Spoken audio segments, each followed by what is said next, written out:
Fall Guys released on August 4th and is easily one of the best concepts for a game I've seen in a while. A multi-round battle royale in the vein of shows like Wipeout and Ninja Warrior that feels like a massively multiplayer Mario Party tournament. For those of you unaware, Fall Guys plays like a competitive platformer with 60 players competing in various rounds, with around half eliminated each time, leading to one ultimate victor. The challenges include racing through an obstacle course, collecting more eggs than other teams, scoring goals in soccer, and more. Each match is unique due to the variety of games, and you never know what you're gonna get.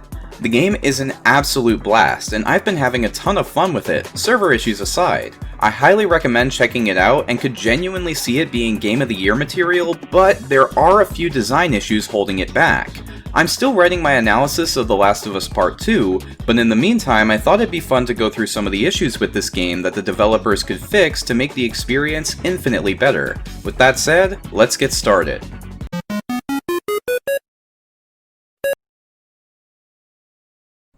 To start off, as great as the UI is, I think the UX needs some work. After losing a round, the player is able to exit the game while watching the pill characters fall off a platform. However, if you miss this window, you're stuck in spectator mode until the next round has begun. The wait is pretty annoying, and there needs to be a way to exit spectator mode at any time so that users can hop right back into a game.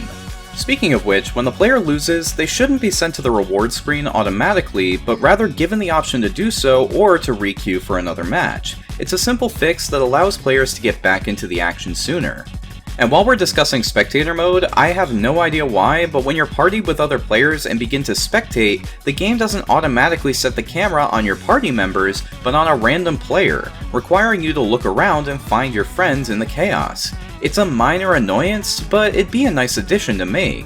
A free roaming camera option in spectator mode would be pretty cool too. There are also a couple of small changes that could be made to improve the moment-to-moment experience. Things like having tails glow when they're within grabbing range, making the timer louder and noisier when time's almost up, and giving players an option to outline their Fall Guy at all times to make them easier to find in the crowd would work wonders for improving the experience. One simple change that would make a huge difference would be the addition of a timer on the platforming games. Each of these modes ends after a certain unknown amount of time regardless of how many players have finished the course.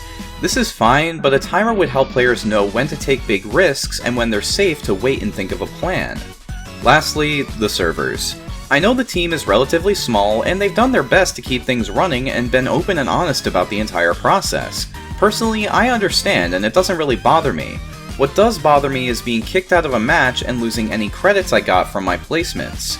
This is a pretty simple fix. The game just needs to be adjusted to give a minimum number of credits to players each time they win a round of a game and not just when a match ends. Combine that with an apology system that grants some credits when a server fails or when a player can't connect to a match, and I think a lot of the frustrations caused by lost prizes and server failures would be relieved.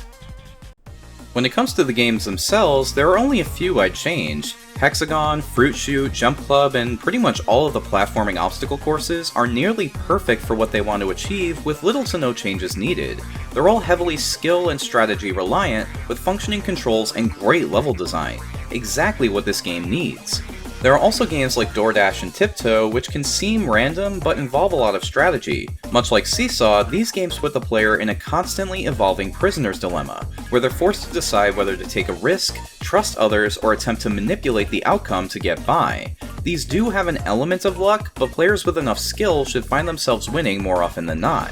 There's also Rollout, Block Party, and Perfect Match, which are all pretty solid, but could use a difficulty increase to knock out a few more players in each round. A simple speed increase on each of these games would probably suffice, with maybe a larger set of barriers or smaller playing field to really force everyone into knocking other players away.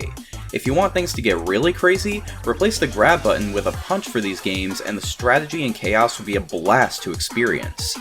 As I said before, I really do love this game, and given that out of the 24 minigames present, I've already mentioned 15 as fun, that's a pretty good track record. With that said, let's move on to some others that need a bit more work.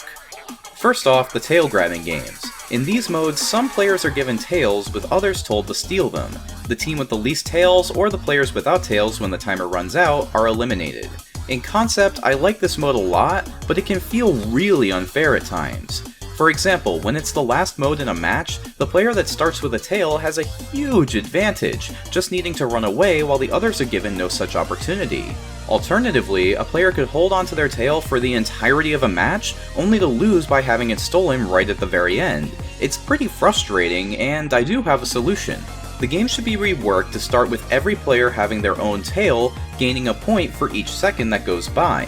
From there, players can attempt to steal tails from others to increase the number of points gained each second. This way, players all start out on even footing, and it results in players who did the best overall moving on with no surprise endings. If there's a tie, just give the win to the player who stole the most tails overall, and if that's also a tie, just have a coin flip or a sudden death mode. At that point, the randomization doesn't really matter as much. I'd also throw in some invincibility frames after having a tail stolen and after stealing a tail to prevent players from just piling up and stealing everything from a single player. If the player is invincible for 1 second, then they're at least rewarded for their efforts in stealing the tail before it can be taken away. I'd also suggest turning off grabbing teammates in every team game. There's no situation in which grabbing a teammate would ever be helpful, so this mechanic only serves to make team games more frustrating. Then there's Hoopsie Daisy. Honestly, I like the idea, but I think it'd be a lot better as a free-for-all game with players disappearing after they jump through enough hoops to qualify. When enough players pass or a timer runs out, the game's over. It's a simple change to fix an otherwise pretty fun game. Another team game is Egg Scramble. Here, players are tasked with collecting eggs from a central location and bringing them back to their team's base, with the team holding the least eggs at the end being eliminated. It is fun, but it has a couple of frustrations that hold it back. For one, I'd suggest putting this mode on the same timer I suggested for the tail grabbing games, with teams gaining points for each second that passes by, just to avoid those last minute turnarounds against teams who did really well up until the very end. This is less of an issue here since getting an early lead means other teams will have to steal from your base in order to increase their score, but it could be nice. Put this suggestion in the optional category. I'd also make the ledges in each team's base just a bit smaller or replace them with ramps. That way players can more easily steal eggs and it adds a lot more chaos to the game. This, along with speeding up the ability to grab an opponent's egg away, would result in a lot more frantic action and really pick up the pace of the game. I'd also suggest adding more eggs to the center of the arena over time. That way players have to strategize and prioritize getting new eggs over taking them away from their opponents. It adds an extra layer of strategy to the game and makes it a deeper, more complex experience overall. Sadly, we now have to talk about the only thing in this game that I outright hate: the soccer games. In concept, I think they're all fine, and tasking players with scoring goals or stealing balls to their side is a fun idea, though I suggest putting points on a timer in Hoarders as well. Unfortunately, the controls just don't work. I get that the game is supposed to be goofy and silly, but when my character dives into a soccer ball, I swear it's a complete crapshoot as to whether it actually moves in the appropriate direction. The hit detection and physics are glitchy, inconsistent, and completely unsatisfying. Honestly, I don't have much of a solution here besides either making the balls smaller, increasing their bounciness and decreasing their mass to make them easier to aim, or maybe using that previously mentioned punch button to give players the ability to really smack these things where they need to go. Not to mention that the diving action itself has a weird delay between me pressing the button and the character diving, which is a problem that needs fixing in every mode. It's a shame, but the soccer ball games simply do not work and shouldn't be available in their current state. Lastly, I'd like to touch on the addition of new modes and features. This game has plenty to do right now, but with a few small additions, it could immensely increase its staying power with minimal effort on the part of the developers. The first is a practice mode, allowing players to become familiar with the game's levels and try to find their favorite paths to the end, with AI characters being optional. It's something that nearly every other multiplayer game has, and would be a great fit for Fall Guys as well. With this, I'd also suggest adding in 2 new multiplayer modes, Private Lobbies and Local Split Screen. These 2 modes would add a ton of replayability to the game.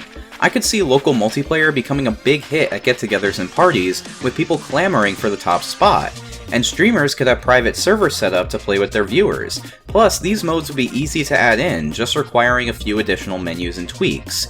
Not to say that there wouldn't be any challenges in adding these in, but I do think that the trade-off would be more than worth the effort.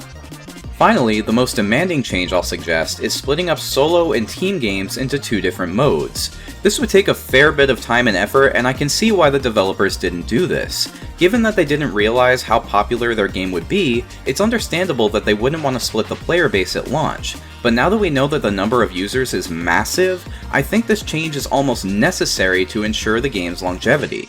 Nothing's worse than joining a match only to be thrown into a team game where your impact on the outcome is minimal. It's incredibly frustrating and often feels unfair. It's like playing Rocket League in a giant stadium with 14 players on your team. So my proposal is to separate the team and solo games into 2 different queues. Then you could have players squad up into teams of 4, with all 4 of them winning if they make it through the various rounds. Plenty of the solo modes could be added in as well, with teams being allowed to progress when one of their members reaches the goal. It could even lead to some strategies, where teammates try to grab onto and hold back opponents while others race to the end. I understand this is asking a lot, but right now I, and many others on the forums I've read, groan every time a team game appears in the queue, and this is the only solution I have to fix the issue. No one wants to feel like their fate is in the hands of others, especially in a game like this, so giving players the option would go a long way to reducing frustration while playing. It would also make partying up a lot more fun. Being able to work with your friends to try and have the entire team move on would be a blast, and would lead to as many laughs and cheers as it would screams of frustration. As I said in the beginning, Fall Guys is a blast and has a ton of potential. I applaud the devs for making the game as good as it is, so please don't think of this video as me trashing them for the game's faults. I simply want this game to live up to its potential and see these as the biggest problems that need addressing before they move forward with new modes or levels. Given that I've started learning game development myself, I can definitely say that it's not easy. I just think that with a game this good, it deserves to be given every chance it can get to be even better, and I hope the developers see this video and take my suggestions to heart. Hopefully at least some of these changes will be made and the game can go on to have a bright, lengthy future. But I'd like to hear from you. What are your favorite and least favorite things about Fall Guys? What would you change? Let me know in the comments down below, and as always, have a mighty nifty day today.